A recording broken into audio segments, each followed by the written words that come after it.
신앙인이란 하나님을 인정하는 사람입니다. 우리 모두가 다 신앙임을 확신합니다. 우리는 하나님을 인정하는 사람입니다. 그리고 예배하는 이 시간 하나님이 우리 가운데 함께 하셔서 우리의 예배를 기뻐 받으시는 줄 믿습니다. 어떻게 하다가 하나님을 우리가 이렇게 인정하게 되었습니까? 내 힘으로 내 능력으로는 감당할 수 없는 일 앞에 우리가 놓여졌기에 나보다 더 큰 존재, 즉 의지할 수 있는 존재를 죄인된 인간이 근본적으로 찾게 되는 것입니다. 내 힘으로 못할 것이 없다라고 생각하는 사람들에게는 신앙이 자리할 여유가 없는 것이고 또 신앙을 가질 이유도 없는 것이겠죠. 그러나 불가피하게 내 힘으로는 감당할 수 없는 일 때문이지만 우리는 하나님을 인정하게 되고 믿음을 통해서 하나님을 알아가는 신앙의 여정이 시작되어진 것입니다. 저는 오늘 본문에 나오는 이 아브라함을 통해서 신앙을 가진 사람들이 세상 속에서 어떻게 살아가야 하는지에 대해서 또 한번 길을 찾는 시간이 될 수 있기를 주님의 이름으로 축복합니다. 재미있는 것은 이 아브라함을 성경에서 보면 넘어지고 또 넘어지고 실수하고 또 실수하지만 하나님께서 그를 끊임없이 일으켜 세워주신다는 것입니다. 그래서 우리는 이 아브라함의 이야기를 통해서 하나님이 우리의 삶을 부르셔서 하나님과 함께 동행하는 길로 부르시면 따라갈 만하다. 이 아브라함의 모습을 보니까 이 믿음의 여정이 갈만한 길이다. 위로를 받게 되는 것입니다. 아브라함의 이야기를 통해서 우리가 절망하거나 낭망하거나 낙심하지 않게 된다는 뜻이죠. 아브라함은 우리에게 있어서 위로의 사람이지 이 절망을 가져다주는 사람이 아니라는 것입니다. 오늘 본문 말씀도 그가 실수하는 내용으로 시작되어집니다. 1절 말씀입니다. 아브라함이 거기서 네게부 땅으로 옮겨가 가데스와 술 사이 그랄에 거류하며. 아멘. 아브라함이 20년 동안이나 살던 이 헤브론을 떠났습니다. 오늘 보니까 이 헤브론은 예루살렘의 남쪽이죠. 그래서 오늘 보니까 남쪽 그 헤브론보다 더 남쪽에 있는 그랄 땅으로 옮겨가게 됩니다. 왜 아브라함이 20년 동안이나 거주하던 헤브론 땅에 살지 아니하고 그랄 땅으로 내려가게 되었습니까? 아마 창세기 19장에 기록되어져 있었던 그 소돔과 고모라의 사건, 그 유황불이 내려지고 그 땅은 순식간에 멸망되고 말았던 그 사건, 그러니까 유황불로 파괴되고만 그 일로 인해서 인근 지역이 마치 재난 지역처럼 초토화가 되었을 것입니다. 그래서 아브라함이 거주하고 있던 지역조차도 영향을 미쳤을 것이고 그 영향은 아마도 유황불이 하늘에서 떨어졌기 때문에 이 목축을 하는 목초지가 다 사라지게 된 영향일 것입니다. 목축업자에게 양과 염소를 키우는 이들에게 목초지는 생명과도 같은 것이었기 때문에 아마도 소돔과 고모라 지역 주변에 살고 있던 사람들이 그 초토화된 그 재난 지역을 벗어나서 이 새로운 목초지를 향해서 이동했던 것 같습니다. 그래서 아브라함도 그 대열에 함께 움직였던 것이죠. 그래서 이 남쪽으로 목초지를 찾아서 그랄로 내려갔다라는 것입니다. 그리고 그랄에서 어떤 일을 겪게 됩니까? 2절과 3절입니다. 그의 아내 사라를 자기 누이로 하였으므로 그랄 왕 아비멜렉이 사람을 보내어 사라를 데려갔더니 그 밤에 하나님이 아비멜렉에게 현몽하시고 그에게 이르시되 내가 데려간 이 여인으로 말미암아 내가 죽으리니 그는 남편이 있는 여자임이라. 아멘. 그러니까 아브라함은 그랄 땅에 가서 그랄 왕 아비멜렉에게 또 사라를 누이라고 불러서 이 사라를 빼앗기는 사건이 발생하게 되는 것이죠. 왜 아브라함은 25년 전에 겪었었던 일들을 또다시 겪게 되는 것일까요? 그는 왜 똑같은 실수를 반복하게 되는 것일까요? 어쩌면 우리를 위로하기 때문은 아닌가 생각해 보게 됩니다. 성도 여러분, 우리가 신앙의 길을 시작하고 예수님을 믿는다라고 하면 예수 믿고 나서 금방 우리가 하나님이 기뻐하시는 믿음의 장성한 분량에 이르고 아름다운 성령의 9가지 열매들을 맺어가면서 성숙해지면 얼마나 좋겠습니까? 우리가 또 나이가 든다고 해서 지혜로워진다라면 얼마나 좋겠습니까? 그러나 아무리 연수가 많아도 인간은 결국 어리석은 결정을 하기 마련이고, 신앙생활을 오래 한다라고 해도 우리는 반복적으로 잘못된 실수를 되풀이하는 것을 보게 된다라는 것이죠. 그래서 우리에게 은혜란 그런 넘어지는 반복되는 실수를 하는 우리를 주님께서 버리지 아니하시고 다시 일으켜 세우신다는 것입니다. 그래서 우리가 하나님을 신뢰하고 하나님을 따라가는 것이죠. 그래서 지금 또 아비멜렉이 사라를 데리고 간 것이죠. 그런데 이 본문 말씀을 묵상하면서 참 아이러니한 부분들이 있습니다. 예를 들면 결혼을 하지 않은 젊은 여인을 데려가면 왕이니까 당시에는 왕으로서 많은 부인들을 둘 수 있었으니까 데려갔겠지 라고 생각할 수 있는데, 도대체 왜 이때 당시에 사라의 나이는 한 90세 정도 되었습니다. 90세 된 할머니를, 여인을 왜 데려갔을까요? 처음에 사라가 애굽에 갔을 때에 100번 양보해서 25년 전이니까 60대 후반 70대 정도라면 이해되지 않지만 이해하려고 노력할 수는 있을 것입니다. 그런데 90세에 왜 아비멜렉이 사라를 데려갔을까요? 우리가 그때 시대를 살아보지 않았기 때문에 그때는 오염이 되지 않아서 늙지 않았을까요? 이스라엘 역대 왕들의 역사들을 조금 기록한 역대기의 말씀을 살펴보면 이스라엘 왕들이 주변 나라들과 이 혼맥을 맺는 모습들을 보게 되는 거죠. 이것은 우리나라의 역사들을 살펴보더라도 우리가 잘 알 수 있는 것입니다. 왜냐하면 이 나라의 평안과 번영을 위해서, 대표적인 예로 성경에는 솔로몬 왕의 아내가 300명 있었다라고 하죠. 그리고 비가 700명이라고 하는데 1000명의 여인을 거느리고 살았던 왕이 솔로몬 왕이었다는 거죠. 그가 여성에 대한 편력이 있어서 그랬을까요? 대부분이 다 혼맥을 통해서 이 나라를 평안하고 안정하기 위한 전략적인 혼맥의 관계를 맺는 일이었다라는 거죠. 본문으로 돌아가서 그랄 땅 사람들이 이제 쏟아져 들어왔습니다. 마치 피난민들처럼. 그래서 나라가 어수선해지고 그 주변 지역이 이 경계태세를 갖췄을 것입니다. 그랄 땅에 들어온 사람 중에 아브라함의 소식도 그 그랄 땅에 있는 사람들이 들었겠죠. 아브라함은 그 당시에 꽤 유명한 사람이었을 것입니다. 왜냐하면 우리가 잘 알고 있는 것처럼 북부 동맹이 쳐들어왔을 때에 조카가 붙잡혀가게 되고, 아브라함이 그 소식을 듣고 호렬단신 317명 자기에게서 나고 훈련되고 길러진 종들을 데리고 가서 그 조카를 구출한 이야기, 그리고 많은 전리품들을 가지고 왔지만 그것들을 취하지 않고 사람들에게 나누어 주었던 일들을 통해서 아브라함은 당시 나름대로 알려진 인물이었다는 것이죠. 그 누구도 쉽게 무시할 수 없는 위치에 있는 인물이었다는 것입니다. 이 아브라함의 영향력을 가볍게 여길 일이 아니어서 이 그랄 왕 아비멜렉은 혼맥을 통해서, 혼인관계를 통해서 이 혼맥을 맺고자 했던 것 같습니다. 그러나 지금 상황은 애굽에서의 첫 번째 아내를 빼앗긴 상황과는 조금 다르기 때문에 자기의 아내라고 해도 아무 일이 없었을 것입니다. 그러나 어쨌든 아비멜렉이 아브라함과 혼맥을 맺고 싶어서 나이가 들었지만 누이를 데리고 간 것이죠. 여러분, 이 상황은 이렇게 해석하지 않으면 해석이 안 되는 것이죠. 90대의 할머니였습니다. 그런데 문제는 하나님이 다급해지셨다는 것이죠.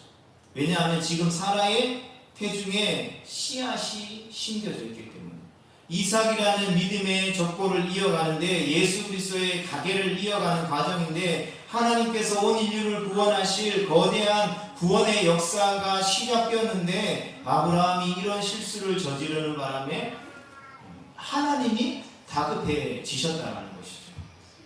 그래서 하나님이 아비멜렉 꿈에 나타나신 것입니다. 그리고 이렇게 말씀하시죠. 아비멜렉 너 그 여자에게 손대면 죽는다. 그 여자는 남편이 있는 여인이다. 이렇게 개입하십니다. 하나님이 얼마나 다급했으면 그날 밤에 바로 즉시 현몽하셨을까요?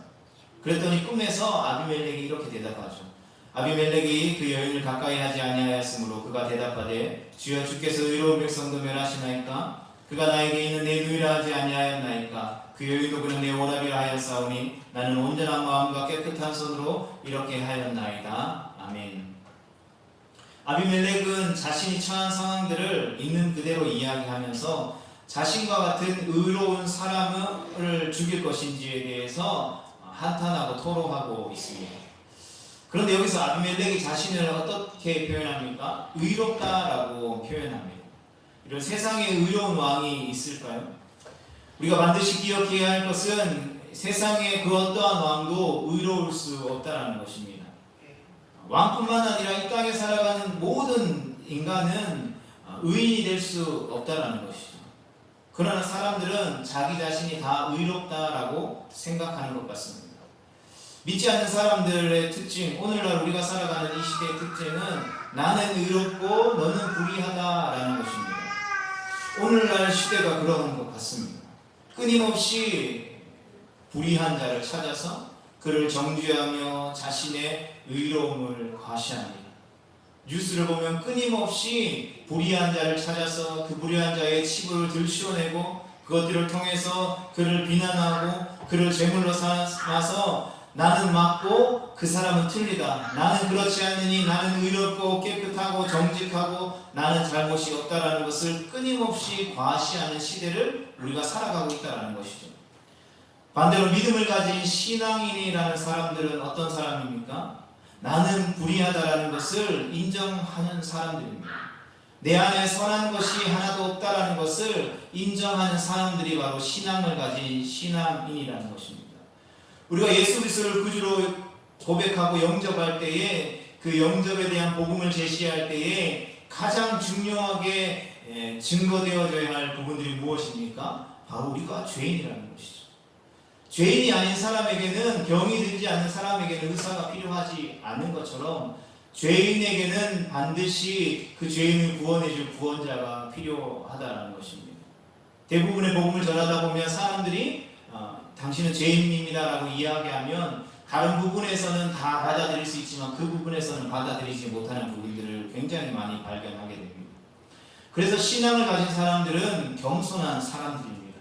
겸손이나 내가 의롭지 않다라는 사실들을 인정하는 사람들이죠. 반대로 불신자들, 믿지 않는 자들의 특징은 바로 이런 것입니다. 나는 정의롭고 나는 도덕적이고 나는 깨끗하다라고 이야기하는 것이죠. 그러나 우리가 반드시 기억해야 할 것은 이 땅의 어떤 윤리나 도덕과 정의가 이 땅을 변화시키고 이 땅을 회복시킬 수 없다라는 것입니다. 여러분, 도덕과 정의로는 이 세상의 어떤 이루어져가는 현상을 유지하는 것만 해도 잘하는 것이죠. 그러나 그마저도 쉽지 않다라는 것이죠. 아무리 정의로운 자들이 계속해서 일어나서 나는 이전의 정치인들과 나는 이전의 권력자들과 다르다라고 이야기하고 내가 다스리고 통치하면 더욱더 나라가 평안해지고 안전해지고 부강해질 것이다라고 이야기하지만 오히려 더욱더 우리가 살아가는 이 땅은 살기 힘든 시대로 나아가고 있다는 것이죠. 이 세상을 변화시키는 것은 오직 예수 그리스도의 십자가의 능력임을 우리는 그렇기 때문에 확신하는 것입니다. 그리고 한 사람을 부르셔서 그 변화의 서막을 시작해가는 이야기가 바로 오늘 본문 말씀에 나오는 아브라함의 이야기인 것이죠. 어쨌거나 아비멜렉은 자기가 의롭다라고 이야기합니다. 또 자기가 온전한 마음, 깨끗한 손으로 이런 일을 했다라는 것이죠. 하나님께서 그런 아비멜렉의 이야기를 들으시면서 기가 찼을 것입니다. 하지만 그럼에도 불구하고 하나님은 그의 이야기를 그냥 인정해 주시죠. 6절 말씀입니다. 하나님이 꿈에 또 그에게 이르시되 내가 온전한 마음으로 이렇게 한 줄을 나도 알았으므로 너를 막아 내게 범죄하지 아니하게 하였나니 여인에게 가까이 하지 못하게 함이 이 때문이라. 아멘. 하나님께서 그래 좋다. 네가 깨끗하고 온전한 마음으로 했다라고 하는, 그러면 온전한 마음이란, 온전함이란 무엇이겠습니까? 세상이 말하는 온전함, 인간이 말하는 온전함은 나쁜 의도가 아니라 좋은 의도로 했다라는 것이죠. 그랄 땅의 안전을 위해서 영향력 있는 사람, 그와 사돈 맺기 위한 것이 무슨 잘못이다라는 항변을 늘어놓는다라는 것이죠. 그러나 이것이 인간이 가진 가장 의롭고 선한 온전함의 수준이라는 것입니다. 그러나 우리는 이 수준을 넘어선 삶을 살고자 우리가 하나님을 따르는 것이고 그분을 신뢰하는 것입니다. 그래서 때로는 우리의 수준의 온전함을 하나님께서 막으신다는 것이죠. 왜요? 그 인간이 가지고 있는 그 온전함을 통해서 범죄할지를 하나님은 아시기 때문에 가나안 땅에 들어가는 이스라엘 백성들을 위해서 가장 잘 준비된 인물이 바로 모세였습니다. 누가 보기에도 모세가 가나안 땅에 들어가는 것은 합당한 일이고 온전한 일이었을 것입니다. 그러나 하나님께서는 반석 한 번을 내리치신 것으로 그의 가나안 입성을 막으시죠. 너는 못 들어간다 이야기하는 것이죠. 왜 하나님이 막으셨을까요? 그것은 바로 하나님은 모세가 들어가면 어떠한 일이 일어날지를 아셨기 때문입니다. 그러나 모세는 알지 못했다는 것이죠. 또 성전을 건축하고자 했던 다윗, 자신이 성전을 짓기에 부족함이 없다라고 생각했습니다. 우리가 생각해도 그래 보입니다. 그러나 하나님은 다윗이 성전을 지으면 어떠한 일이 일어날지를 아셨기 때문에 다윗 너로는 성전을 건축할 수 없다라고 말씀하셨죠. 여러분, 때로 우리의 삶 속에서 하나님이 안 된다라고 하시면 그 하나님이 안 된다라고 하시는 것이 때로는 은혜인 줄 믿으시기 바랍니다. 하나님이 막아주시는 것이 은혜라는 것이죠. 오히려 내버려두는 것이 축복이 아니라 큰일 날 일이라는 것입니다. 지금 하나님께서 아비멜렉을 막아서는 까닭은 아비멜렉이 이 일을 통해서 범죄할 것을 아셨기 때문이라는 것이죠. 여러분, 하나님께서는 과거와 현재와 미래가 없다라는 사실들을 우리가 기억해야 합니다. 하나님은 모든 것이 현재이죠. 그러니까 우리는 현재가 아니기 때문에 가보지 않았기 때문에 우리는 미래를 모르지만 하나님은 하나님의 그 어떠한 신적인 온전함으로 우리의 온전함 그것을 막으신다는 것입니다. 우리의 뜻대로 다 된 것 같지만 때로는 하나님이 막으시는 때가 있다면 우리가 그마저도 순종할 수 있기를 주님의 이름으로 축복합니다. 계속해서 7절 말씀을 이어서 보면 하나님이 그를 막으시고 이제 여인을 돌려보내라고 말씀하시면서 그 이유를 그 여인의 남편이 선지자이기 때문이라고 말씀하고 있습니다. 여러분, 아브라함이 선지자입니까? 우리가 아브라함을 이야기할 때 믿음의 조상이다라고 이야기하지만 아브라함이 선지자였다라고 이야기하지는 않죠. 선지자, 히브리어로 나비라고 하는 이 단어는 우리말로 표현하면 대언자, 예언자 그룹에 들어갑니다. 그런데 하나님이 아브라함을 부르시면서 그를 선지자로 대접해 주시는 것이죠. 여러분, 선지자의 역할은 무엇입니까? 아브라함을 하나님이 선지자로 부르셨다면 아브라함에게 하나님께서 무엇을 하라고 아브라함을 부르셨다라는 뜻일까요? 그것은 바로 오늘 본문에 놀랍게도 그가 너를 위해 기도하리니 그가 기도하면 내가 산다라고 말씀해 주고 있는 것이죠. 이 시대의 기도는 오늘날 우리가 드리는 예배와도 동일한 표현입니다. 그렇기 때문에 여기서 아브라함이 기도하면 산다라고 하는 것은 아브라함이 너를 위해 예배드리면 또 예배 가운데 기도하면 나에게 너를 위해서 중보하면 내가 살 수 있다라고 말씀해 주신다라는 것이죠. 아브라함이 기도하면 아비멜렉 내가 산다. 이것이 바로 아브라함을 부르신 이유라는 것입니다. 그의 정체성이라는 것이죠. 이것이 오늘 우리를 신앙인으로 그리스도인으로 주님의 몸된 전 가운데에 부르셔서 예배하게 하시는 이유이며 우리의 정체성인 줄 확신합니다. 하나님이 우리를 부르신 이유는 우리가 기도하지 않으면, 우리가 예배하지 않으면 저들이 죽고 우리가 예배하고 기도하면 저들이 살아난다는 것이죠. 여러분, 그렇다면 아브라함에게는 아비멜렉이었습니다. 그렇다면 오늘날 우리가 살아가는 이 시대에 우리에게 있어서 영적인 아비멜렉은 과연 누구입니까? 우리가 그 영적 아비멜렉 때문에 하나님이 우리를 부르셨다는 것이죠. 그런데 이것은 처음 나온 이야기가 아닙니다. 창세기 12장 3절에 보면 하나님이 아브라함을 부르실 때 이렇게 말씀하십니다. 너를 축복하는 자에게는 내게 복을 내리고 너를 저주하는 자에게는 내가 저주하리니 땅의 모든 족속이 너로 말미암아 복을 얻을 것이라 하신지라. 아멘. 하나님께서 무엇을 정의해 주셨냐 하면 하나님께서 아브라함을 부르셨는데 이제는 아브라함을 누군가 저주하면 하나님께서 그걸 저주로 막아주시고 아브라함을 축복하면 축복을 축복으로 갚아주시겠다라는 말씀입니다. 하나님께서 우리를 부르셨다는 것은 우리가 더 이상 내 개인적인 일에 묶여있지 않고 자유하는 상태로 이끌어 가신다는 것이죠. 이것이 하나님의 자녀의 특권이요 하나님 아버지의 방식이라는 것입니다.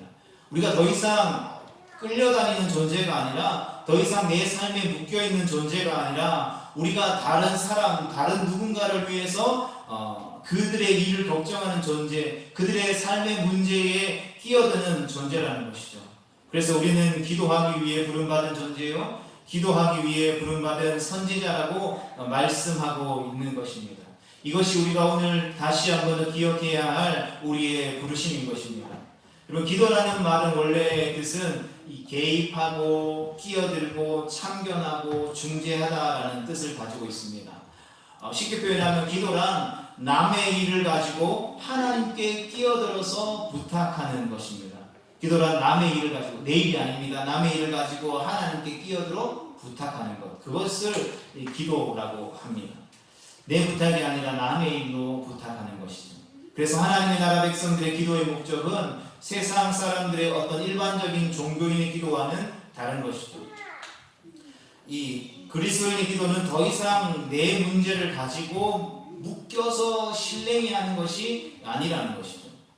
그러니까 이것을 하라고 하나님이 아브라함을 부르셨다면 아브라함이 그랄 땅으로 어쩔 수 없이 상황이 내려갈 수 없는 상황, 목적지를 향해서 찾아갈 수 없는 그 상황일지라도 아브라함이 그랄 땅에 갔으면 무엇을 해야 하냐면 아비멜렉을 위해서 기도하고 그랄 땅과 백성들을 위해서 예배해야 하는데 아브라함은 어떠한 기도를 하게 됩니까? 어떠한 예배를 드리게 됩니까? 자신의 안전을 위해서 기도하고 사라를 위해서 기도하다가 두려움에 빠지고 결국에는 사라를 빼앗기는 일이 생기고 만 것입니다. 여러분, 우리가 이 진리를 놓치면 큰일 나는 것입니다. 그랄 땅에 갔으면 그때부터 해야 할 일은 그랄 땅과 백성과 왕을 위해서 기도하고 예배해야 하는 것이지, 내 두려움에 빠지고 내 먹고 살 걱정을 하다가 누가 야단 맞냐 하면, 아이러니하게도 그렇게 했으면 우리가 야단 맞아야 되는데 오늘 본문에 보니까 아비멜렉이 야단 맞고 그랄 땅의 백성들이 저주를 받고 죽게 생겼다는 것이죠. 여러분, 하나님께서 우리를 왜 부르셨는지에 대한 그 부르심을 우리가 기억하지 못하고 우리의 삶의 정체성을 우리가 온전히 깨닫지 못한다면 하나님의 백성다운 기도와 예배를 한 번도 드리지 못하고 이 땅을 떠날 수도 있다는 것입니다. 내 일에 묶여서 내 코가 석자라서 먹고 사는 것이 바쁘고 가족 일이 바빠서, 아니 이 땅이 구원받는 일을 위해서 아브라함을 부르셨고 그의 족보를 통해서 예수님이 오셔야 하는데 이 믿음의 가게가 하는 일이 무엇입니까? 믿음의 조상이라고 칭하는 아브라함이 하는 것이 무엇입니까? 하나님이 친구라 불러주시고 선지자라고 칭하여 주신 아브라함이 하는 일이 무엇이냐라는 것이죠. 주님은 우리를 구원하셔서 하나님의 백성 삼아주시고 자녀 삼아주셔서 우리를 위해 목매다는 삶으로 우리를 인도하시겠다라고 말씀하시는 것이 아니라는 것이죠. 우리를 위해 목매달지 않는 삶으로 우리를 인도하시겠다라는 것이죠. 왜냐하면 그래야 우리가 살아가는 이 땅이 변화되어지고 회복되어져서 하나님의 나라로 변화되어지기 때문인 것입니다. 그걸 안 하다가 이스라엘 백성들이 포로로 잡혀가게 됩니다. 끌려갔을 때 하나님이 또 그 포로로 잡혀간 이스라엘을 향해서 뭐라고 말씀하십니까? 예레미야 29장 4절로 7절까지 말씀을 제가 읽어드리겠습니다. 만군의 여호와 이스라엘의 하나님께서 예루살렘에서 바벨론으로 사로잡혀가게 한 모든 포로에게 이와 같이 말씀하시니라. 너희는 집을 짓고 거기서 살며 텃밭을 만들고 그 열매를 먹으라. 아내를 맞이하여 자녀를 낳으며 너희 아들이 아내를 맞이하며 너희 딸이 남편을 맞아 그들로 자녀를 낳게 하고 너희가 거기에서 번성하고 줄어들지 아니하게 하라. 너희는 내가 사로잡혀가게 한 그 성읍의 평안을 구하고 그를 위하여 여호와께 기도하라. 이는 그 성읍이 평안함으로 너희도 평안할 것임이니라. 아멘.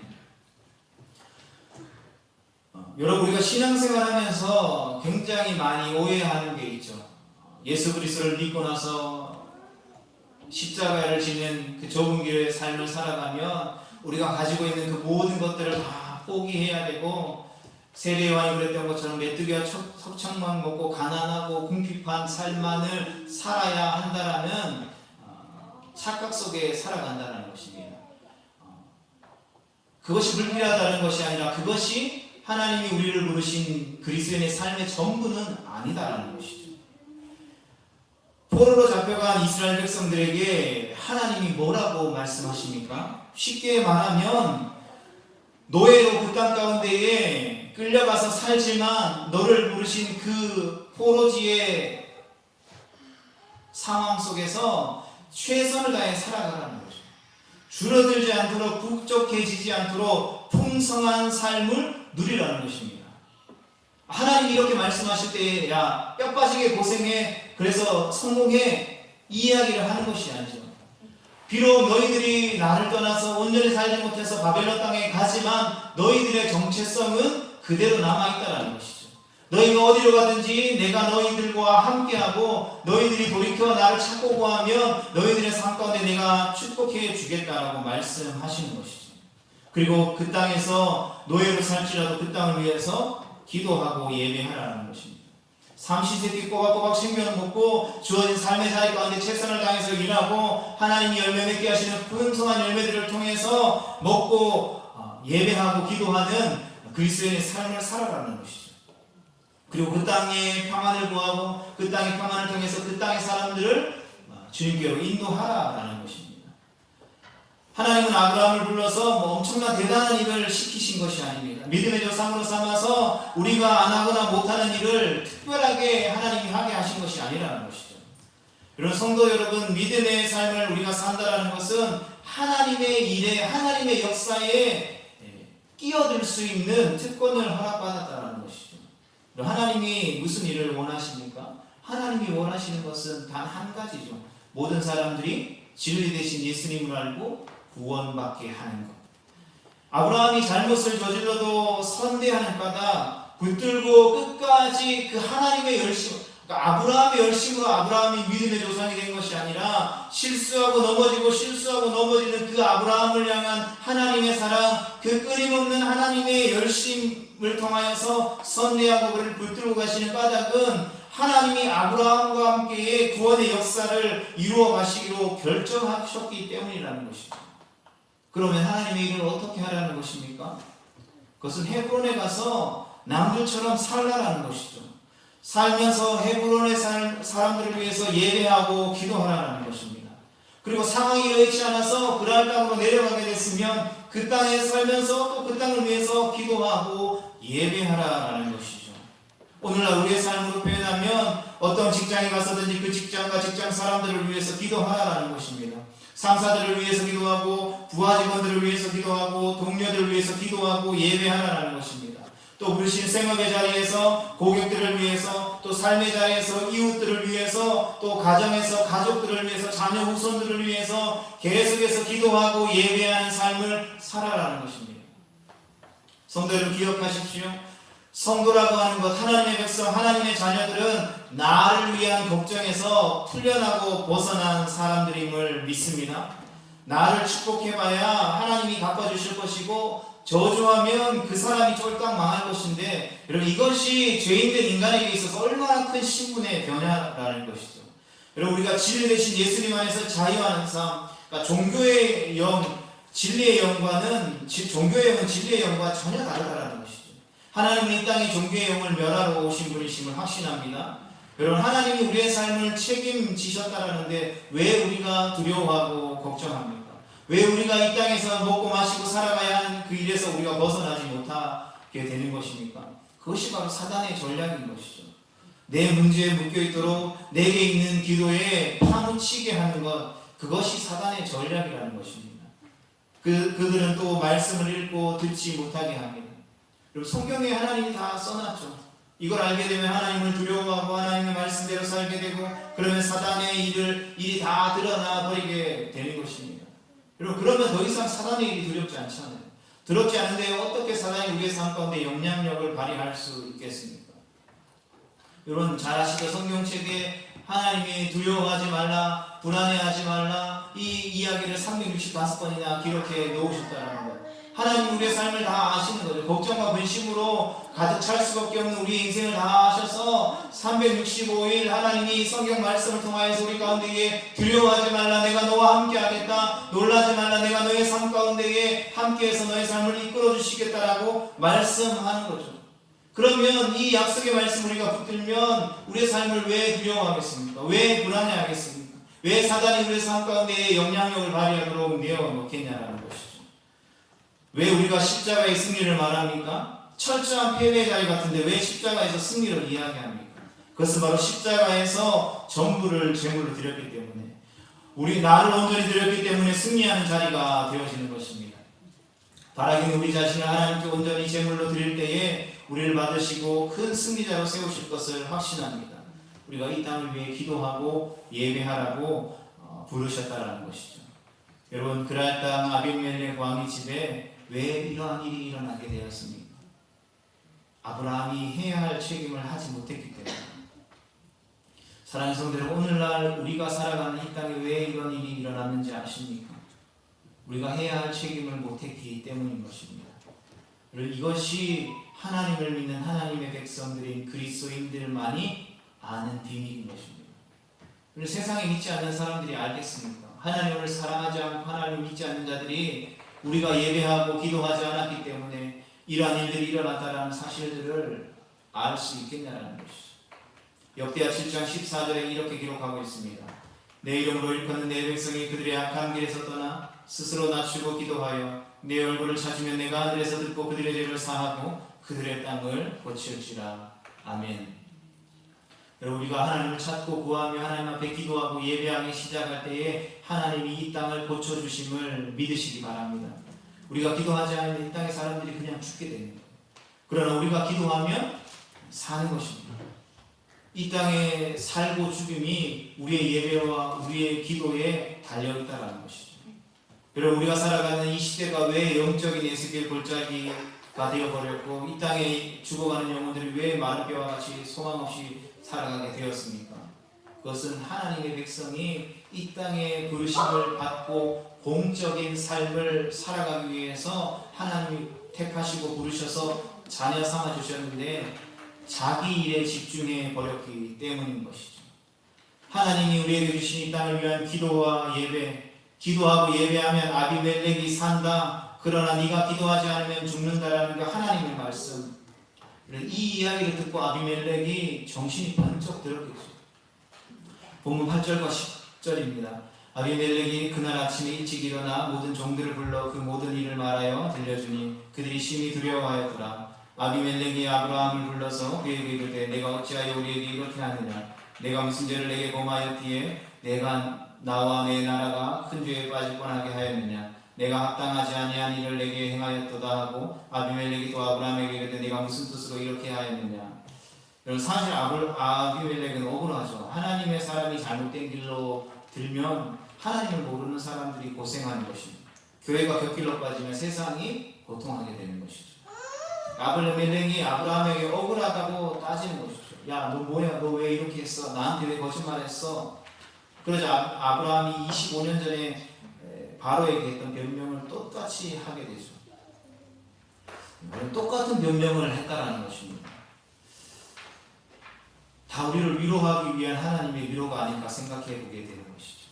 우리가 다 그러고 산다라는 것입니다. 믿음을 가져도, 목사라는 직분을 가지고 있어도 믿음 없는 행동들을 순식간에 하게 되는 것이죠.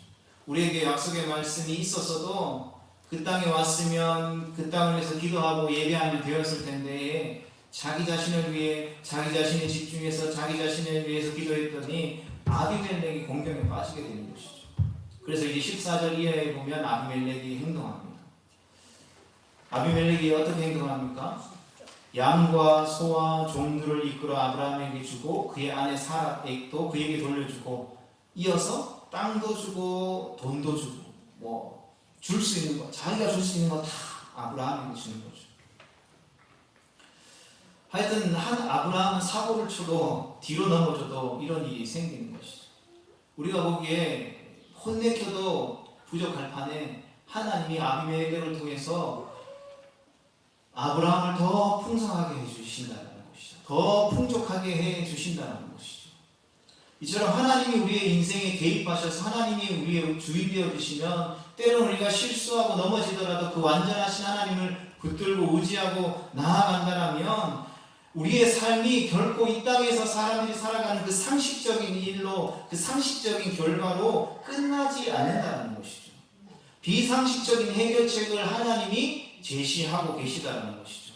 그리고 세상은 그 비상식적인 해결책을 들어주지 않을 수 없는 상황에 놓여 있다는 것입니다.